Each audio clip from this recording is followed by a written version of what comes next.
begin. Good evening, everyone. Please sign in the chat box. Just put your name in the chat box.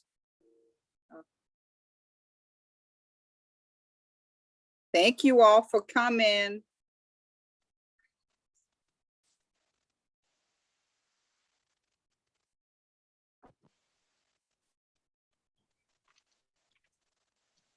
Okay, so welcome. This is gonna be short. It's not gonna be very long.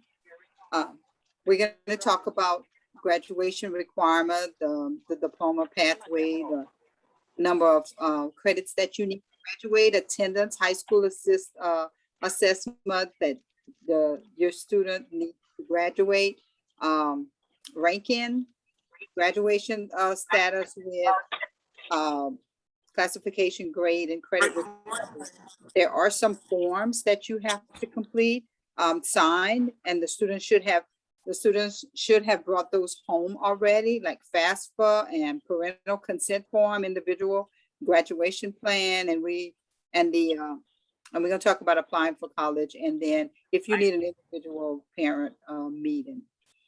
First of all, if your student is following the TOPS University pathway, they need a total of 24 credits, and it has to be the right credits. It can't just be 24 credits. In order to graduate under the TOPS University, they have to have the 4 Englishes and the 4 maths that's listed, the 4 units of science and social studies, 2 units of foreign language, 1 unit of art, and a year and a half of physical education and a half a year of health, and 3 electives in order to graduate under this pathway. Now, the other pathway that the state has is Jumpstart or TOPS Tech, and or the career diploma. And it also, the student needs 23 credits to graduate.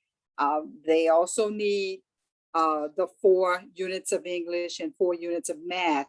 But the difference is between TOPS University and TOPS Tech is that the students on the Jumpstart only needs 2 units of science and 2 units of social studies, but they need 9 units of Jumpstart career technical educational courses.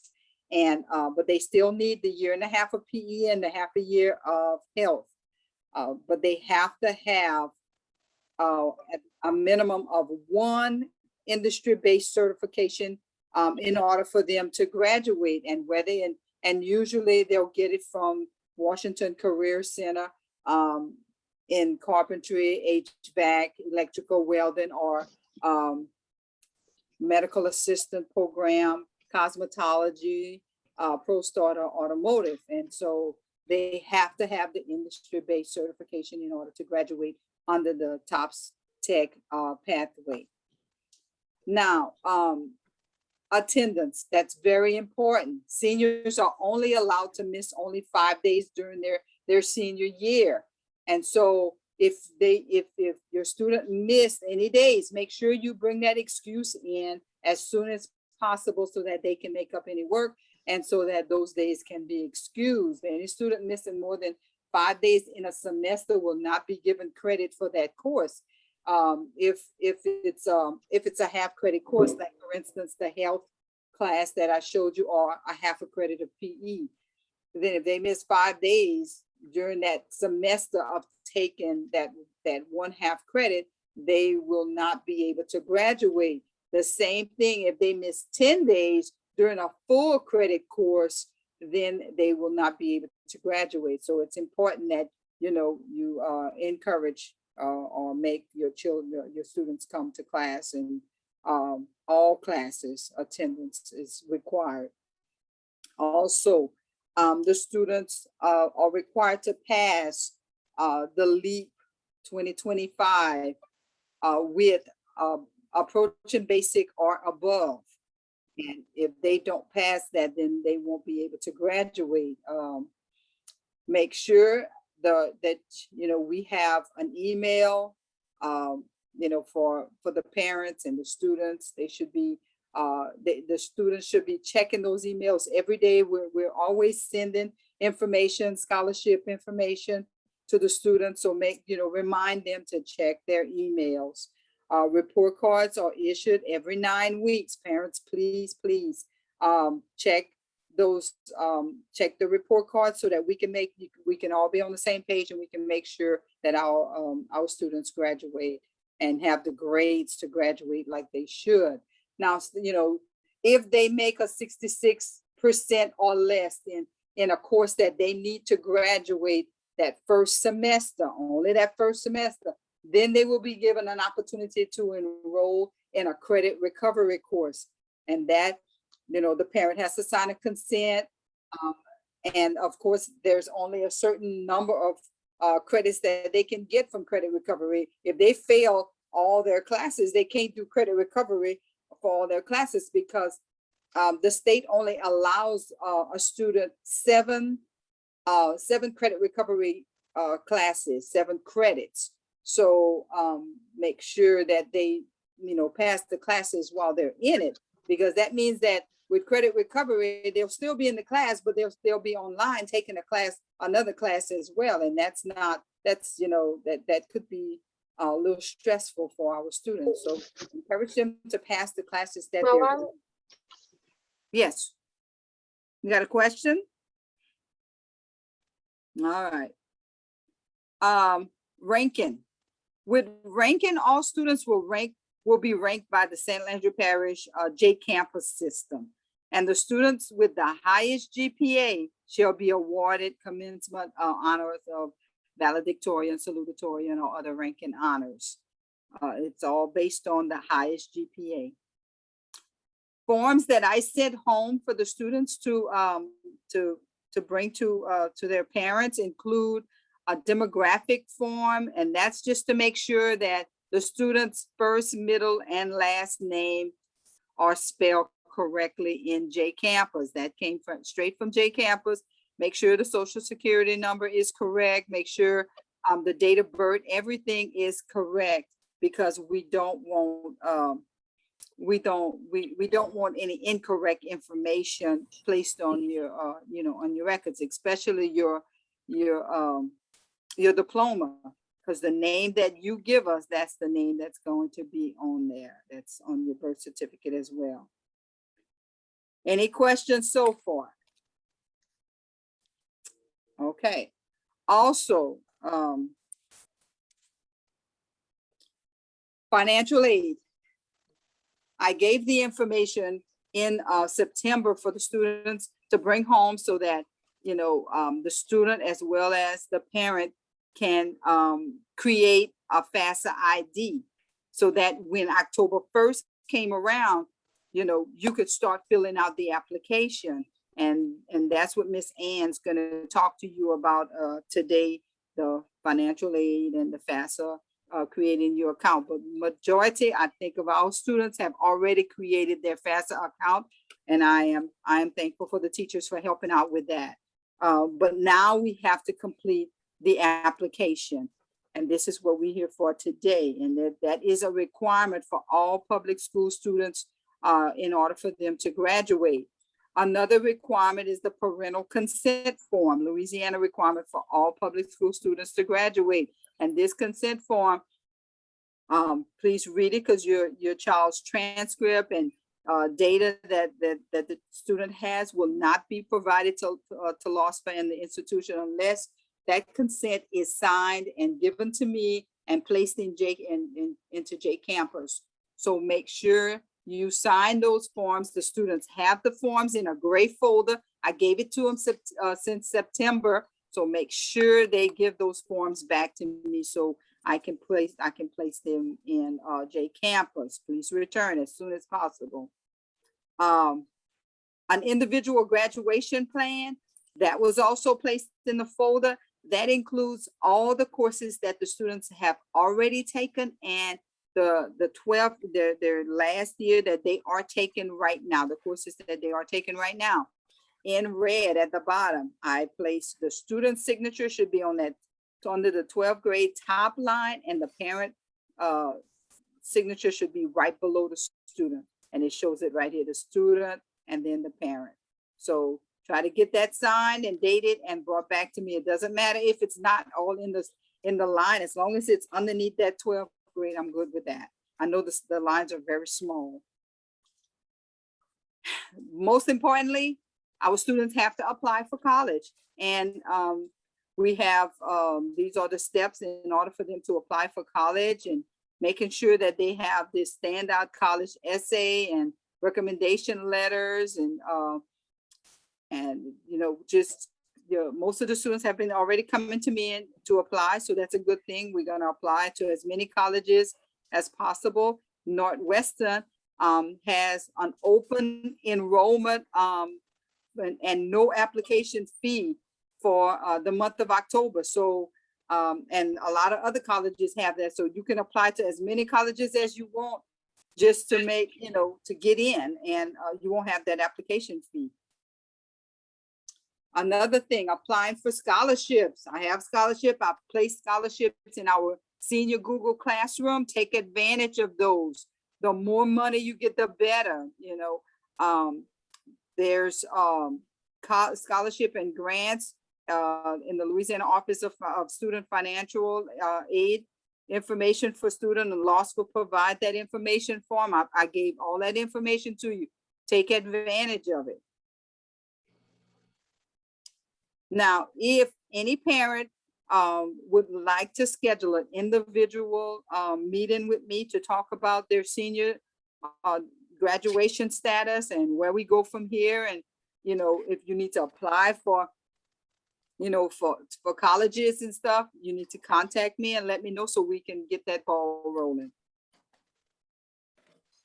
All right, this is your turn. This is questions and answer. We, you know, we still have a little time, but so I'm opening up the questions to you all.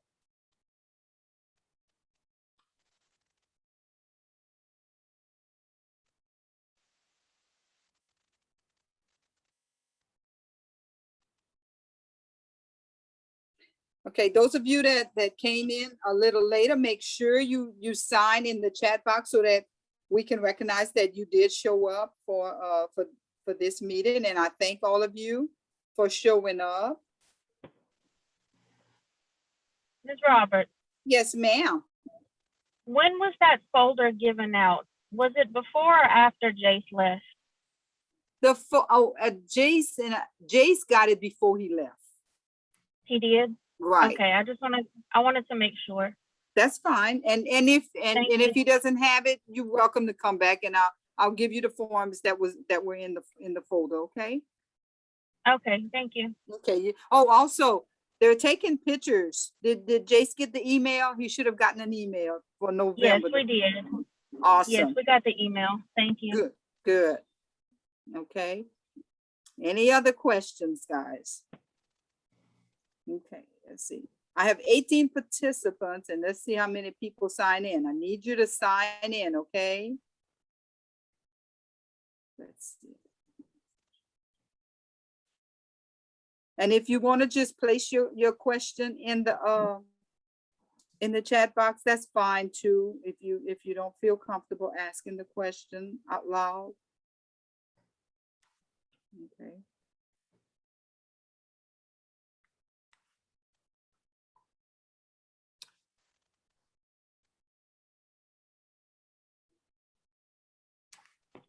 Ms. Roberts, how you doing? I'm good. How are you?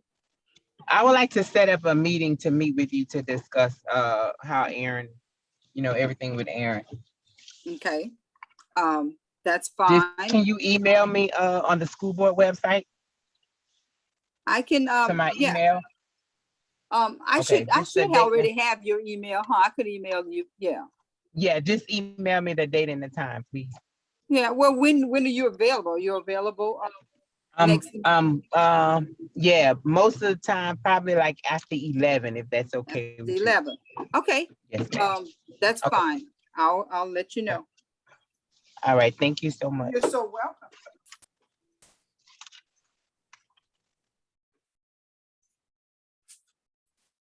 Anybody else?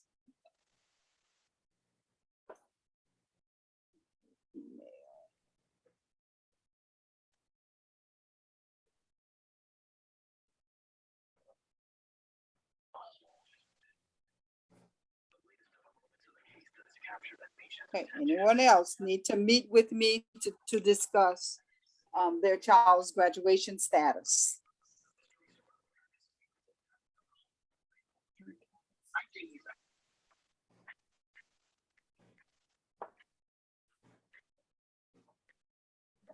Okay.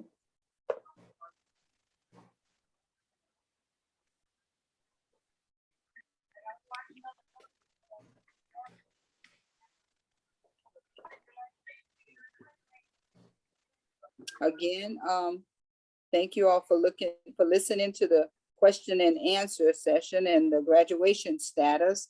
It's very important again that that the students bring back those forms that were signed by the student and the parent. It's very important that I put those in J Campus system, and also those of you that have completed your FAFSA, make sure I get that email confirmation letter that was sent to your email, because I need that to put into J Campus as well.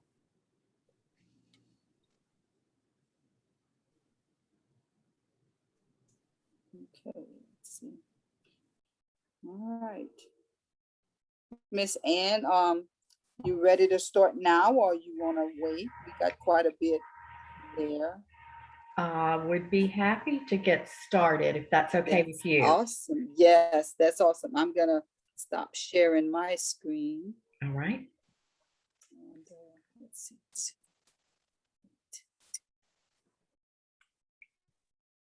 Okay.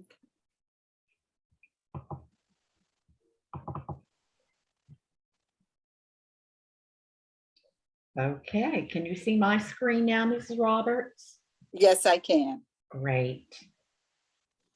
I'm Ann Carmichael, and I'm going to present this evening on the college financial aid process. So I want to give you an overview of the process, and then we're going to touch on how to complete the FAFSA as well. And we all know that college can be expensive, so it is time to start preparing for those costs, which are going to include the student's equipment, books, and supplies, personal expenses, room and board, and then the big one, tuition and fees. Now, a lot of times you'll see on a college's website that they're going to post their tuition, but that doesn't always include their entire cost of attendance. But don't be discouraged, because financial aid is available from the federal government through the U.S. Department of Education, the state of Louisiana, your college or career school, and nonprofit and private organizations. There are 3 types of student financial aid. There's free money, borrowed money, and earned money.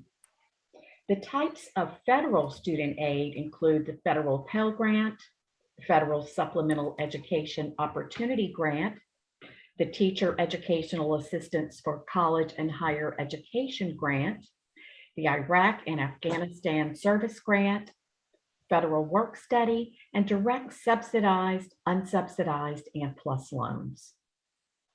Now, the federal grant family is going to include the Pell Grant, which is for undergraduates with financial need, FSEOGs for undergraduates with exceptional financial need, service grants for students of military parents who died defending the country following 9/11, and then teach grants for students pursuing a teaching career. The federal work study program provides part-time jobs to help the student pay for his education expenses. So when you answer yes on the FAFSA to federal work study, the financial aid office at your college will consider you for available jobs there on their campus. The earnings are going to be paid directly to the student, and that money should be used to help pay his college expenses. And I want to tell you that these jobs look great on a student's first professional resume. So if you're going to a 4-year college and you accept a work study position, say in the financial aid office, that is 4 years of professional experience that you have to report on your resume. So consider that program as well. Now, no one wants to have to borrow but if you can't complete your college degree without student loans, then they are a good investment. It's just important to remember that you only borrow what's needed to complete your education. It's important to know the difference between these loans because you're going to see this on your financial aid offers from your colleges.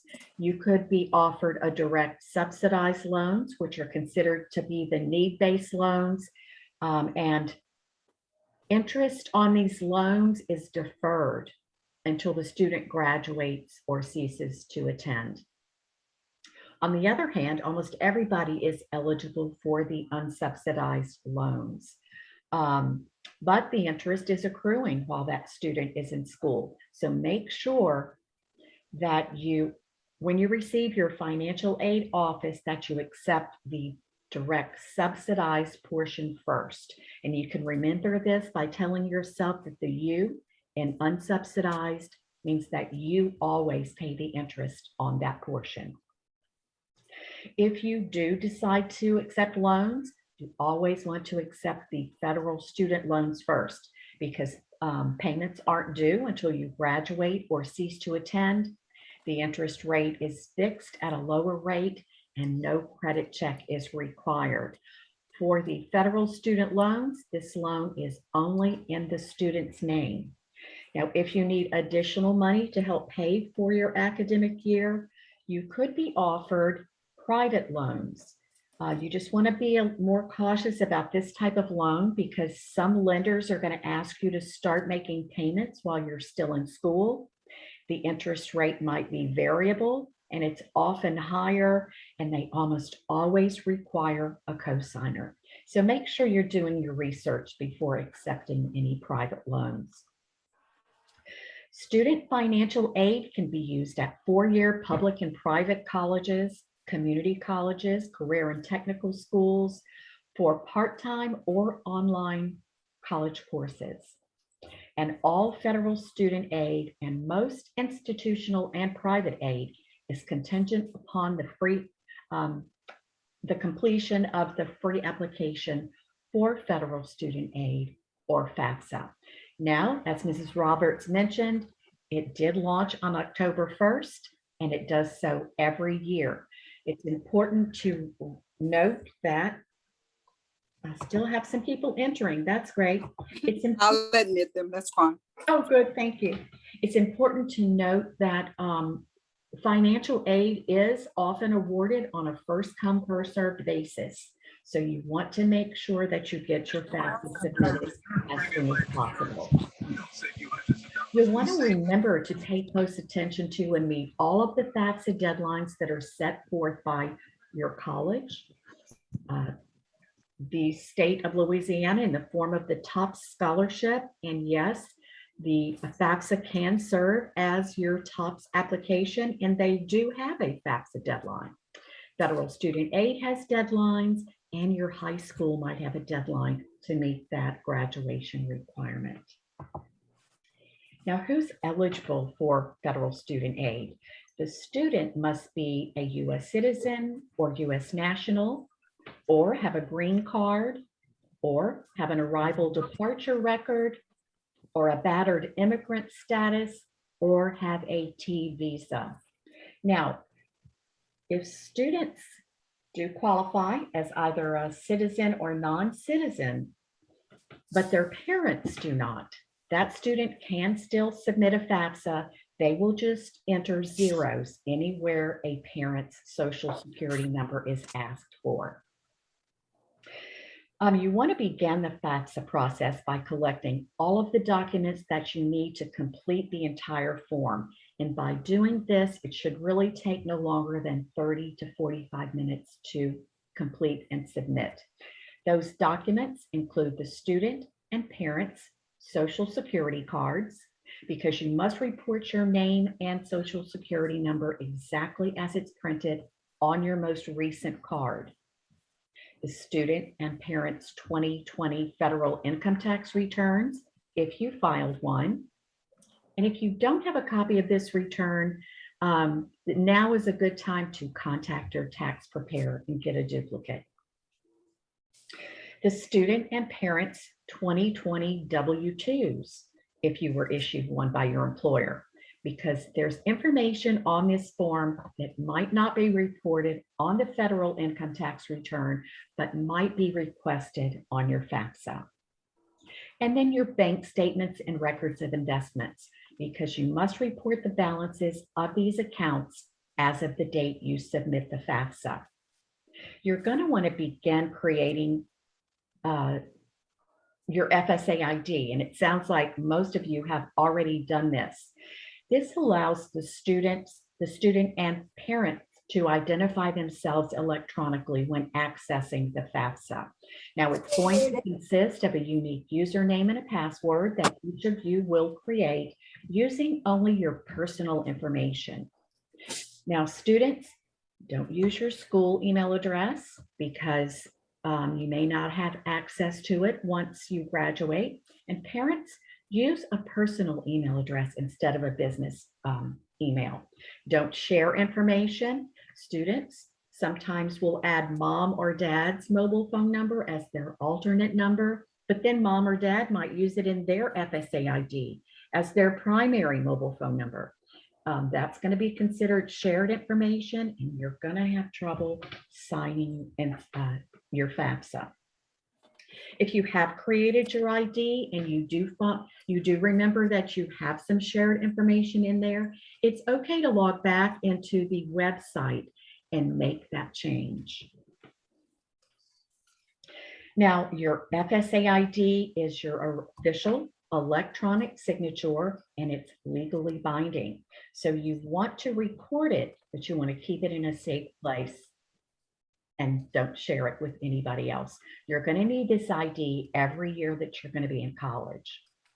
If you don't have access to a computer when you're ready to get started, download the FAFSA mobile app. It's called My Student Aid, and it's really easy to use to submit your FAFSA on your mobile phone or any other mobile device with internet access.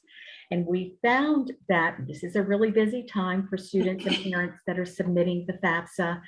If you're having trouble on the web-based version, download the app. For some reason, it's a little bit easier to use. If the student prefers to use the app and mom or dad prefer to use the web-based version, that's fine.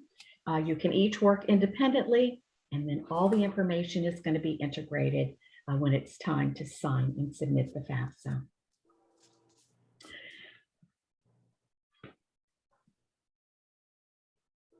Now, students, remember, you're the class of 2022, but you want to complete the 22-23 FAFSA. When you log into the FAFSA, you're going to see two options. The 2021-22 is for college students that are attending college this academic year. And it gets confusing, but just remember, if you're planning to go to college in the fall after graduation, you need to complete the 22-23 FAFSA. And that is the FAFSA that you need to complete to meet your graduation requirement as well. There are 7 sections that need to be completed before you submit the FAFSA. And the information that you used in your FSA ID has to match exactly what's in the FAFSA. So the email, the mobile phone, your address, all that information that's in your ID, use it when you're completing the different sections of the FAFSA.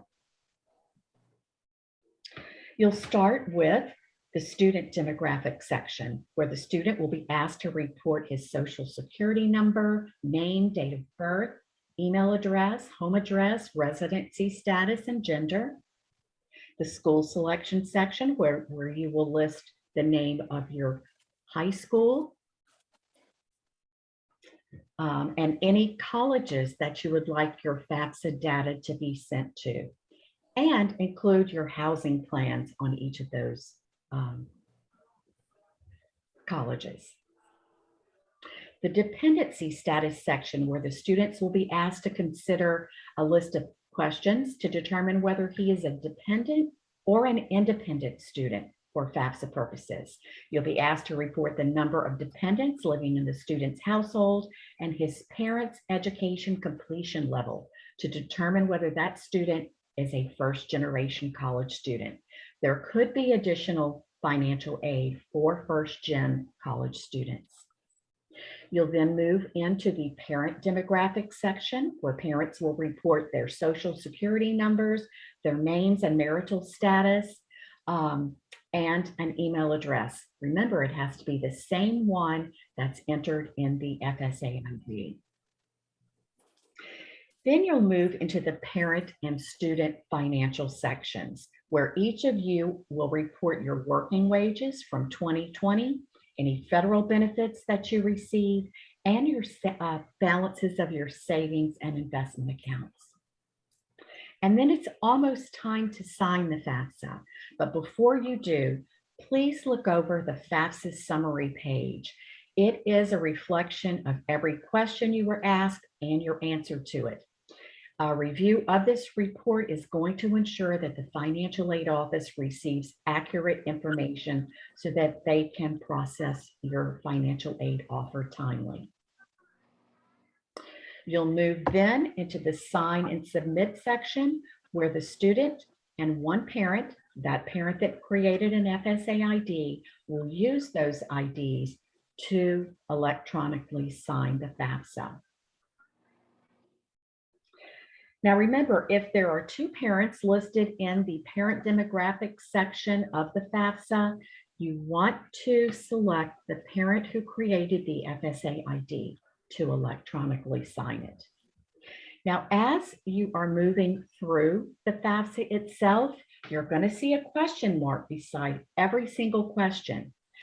If you are not sure of exactly what they want you to answer, you can always click on that question mark. There are going to be hyperlinks provided that are going to give you a better description of legal or financial aid terms that you might not have heard of before. You can call Federal Student Aid or Leela's FAFSA helpline, and I'll be happy to help you. Okay, it's important that you note that only the colleges that you list on your FAFSA in that school selection section are going to consider you for student financial aid. So add all of the schools that you're considering. And this is even if you haven't finished your admissions applications, go ahead and add that school to your FAFSA, because the college will hold on to it. And once you have completed the application process and been admitted, they will draw down your FAFSA data and begin working on a financial aid award for you. Now, to determine whether the student is a dependent or an independent student for FAFSA purposes, he's going to be asked to consider these statements. Will you be 24 or older by January 1st of the year that you're applying for financial aid? Are you, the student, married or separated but not divorced? Will you be working on a graduate degree? Do you have children who receive more than half of their support from you? Do you have dependents other than children or a spouse who live with you and receive more than half of their support from you? Are you currently serving on active duty in the U.S. Armed Forces for purposes other than training? Are you a veteran of the U.S. Armed Forces? At any time since you turned 13, were both of your parents deceased? Were you in foster care, or were you a ward or dependent of the court? Are you an emancipated minor, or are you in legal guardianship as determined by a court? And it's important to note that legal custody is not always considered legal guardianship. So make sure you have a copy of your legal documents. The Financial Aid Office will ask you for them. And then the last question is, are you an unaccompanied youth who is homeless or are you self-supporting and at risk of being homeless? So students, if you find yourself in this position, make sure you get a copy of the documentation from your school district before you graduate, because you may have to provide it to your financial aid office. Now, if the student can answer yes to just one of these questions and provide a legal document, then they are considered independent for FAFSA purposes, and they will not be required to provide parental information. Now, if you happen to live with grandparents or other relatives or people, but they are not your legal guardians and they have not legally adopted you, you still need to get information on your biological parents. These people's information will never be provided on your FAFSA unless they have legally adopted you. If they're your legal guardians, you won't need anyone else's information but your own. Now, even if you live alone and you file your own taxes, your parents don't claim you on their tax return, if you cannot answer one of the prior 10 questions, you still need parental information to submit a completed FAFSA. And then the most commonly asked question that we receive is, which parent should I list on the FAFSA? The rule of thumb is that the parent or parents that you've lived with the longest in the past 12 months should be listed on your FAFSA. So if you live with both of your biological parents, then that's easy. You're going to want to list both of them. But if the parent you live with the longest in the past 12 months is either separated, divorced, or was never married, you should list only that biological parent on your FAFSA. Now, if that parent is now remarried, you need to add your step-parents information as well, because federal student aid wants to know the financial standing of the household that the student has lived in the longest in the 12 months prior to the date that the FAFSA was submitted. Now, if you're identified as a dependent student, but your parents will not provide their information on the FAFSA, you can submit a FAFSA, but it's important that you contact each of the financial aid offices that you've listed on the FAFSA, because if you don't, you're only going to be offered that non-need-based, unsubsidized federal student loan. You're not going to be considered for any of the free money. But if you contact the financial aid office, they can use their professional judgment to make some changes to your financial aid status and perhaps help you find some additional funding to finish your academic year. To expedite the processing of your federal student aid, the student and parents are encouraged to use the IRS data retrieval tool to provide your 2020 income tax info. This is going to really diminish your chances of being selected for verification on the college campus. And if you are having trouble using this tool, it's most often that the information that you listed in your FSA ID is not matching what's in your FAFSA. So always check that first if you're having an issue, or feel free to give me a call on Leela's FAFSA helpline, and I'll be happy to help you through it. When you're successful with that tool, you will be taken directly into the irs.gov site. And this is why it's important to have your 2020 income tax return right there in front of you, because you need to enter your name, address, city, zip, and state exactly as it's printed on your tax return. Even if your name was misspelled by your tax preparer, we've seen that, or if you've moved since you filed that return, always enter exactly what is on that return, because the IRS wants to make sure that the person that's in their site is the person who filed the return. And Then it's time to sign and submit your FAFSA. Once you do, you're going to receive a pop-up on your screen, and this is your FAFSA confirmation page. You can print this and provide it to your counselor, or as she mentioned, a little bit later, you will receive an email from Federal Student Aid saying that you have successfully submitted that FAFSA. You'll be able to see on this pop-up the next steps you need to complete the process, the schools that you listed and that are going to receive your FAFSA data, and your expected family contribution.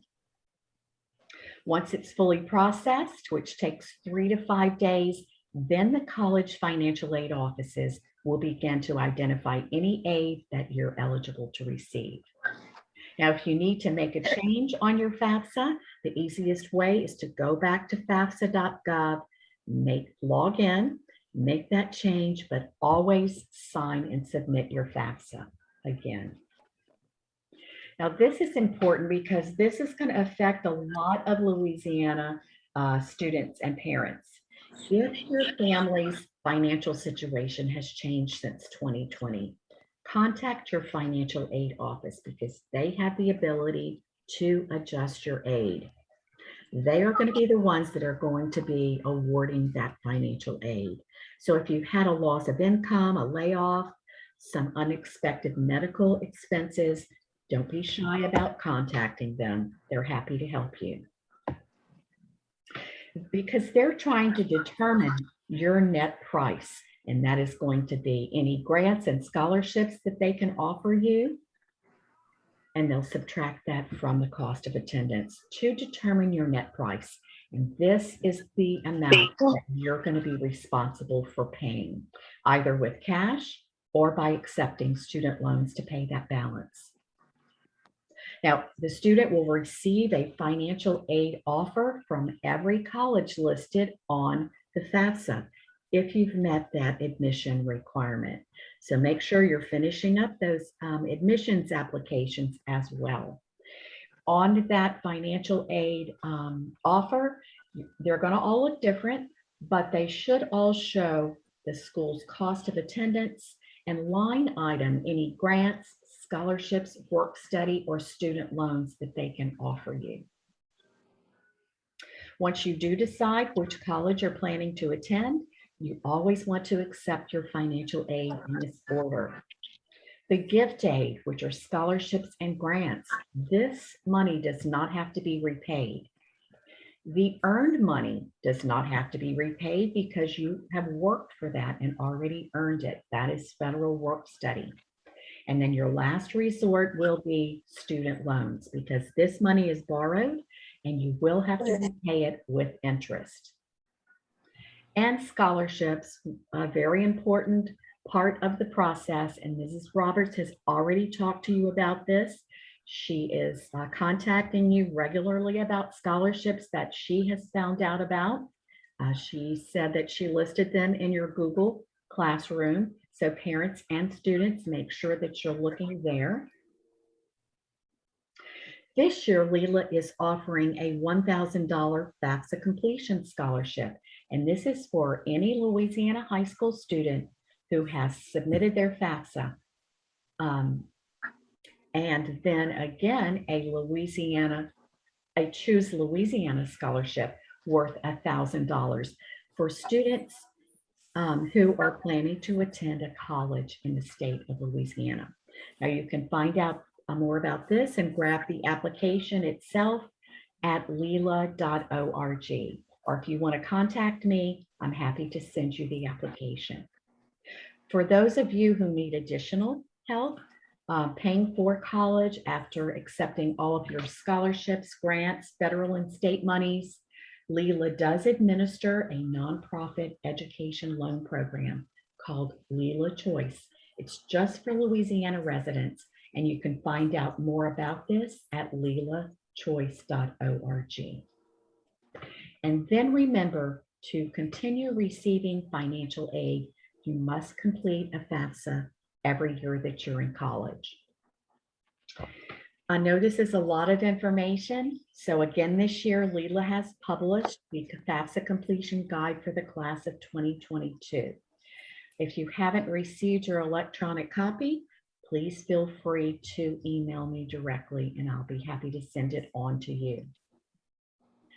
I want to make sure that you have access to my contact information, whether you have a question about the general financial aid process, a FAFSA question, or you'd like me to stay on the line with you as you complete your FAFSA, you can call our FAFSA helpline. If you want to begin a dialogue with me about an issue that you might have, you can email me here at carmichael@lila.org. So I am happy to answer any questions that you might have, and I'll give you just a moment to consider those. You can drop them in the chat box, or you can unmute yourself and ask them directly.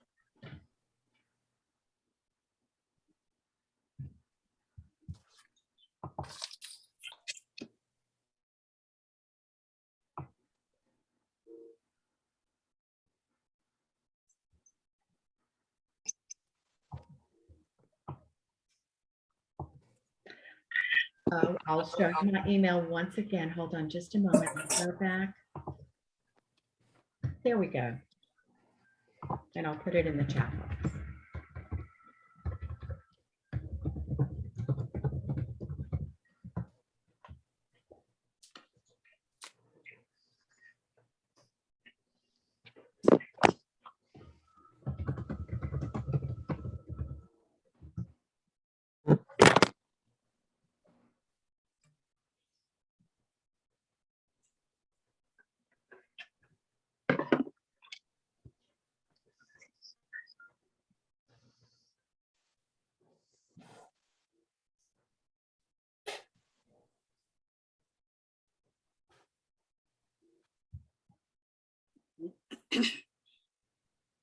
Okay, remember to sign in to the chat box, parents and students.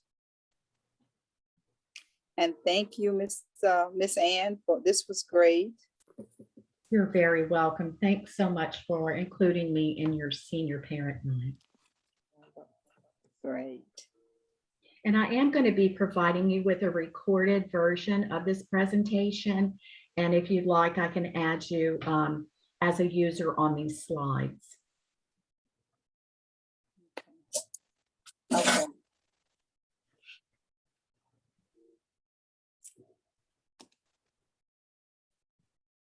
Okay. Great. We had a great turnout. I'm so proud of our parents and our students. Yes, you really did. And I'll just turn it back over to you, Ms. Roberts. Well, thank you, Miss Ann, and I will call you if we need some more help, and I'm sure we will, and we'll be giving you a call. All right, very good. Thank you. You're welcome. Good night, everyone. Good night, Miss Ann. All right, guys. So anybody else have any other questions that you want to ask?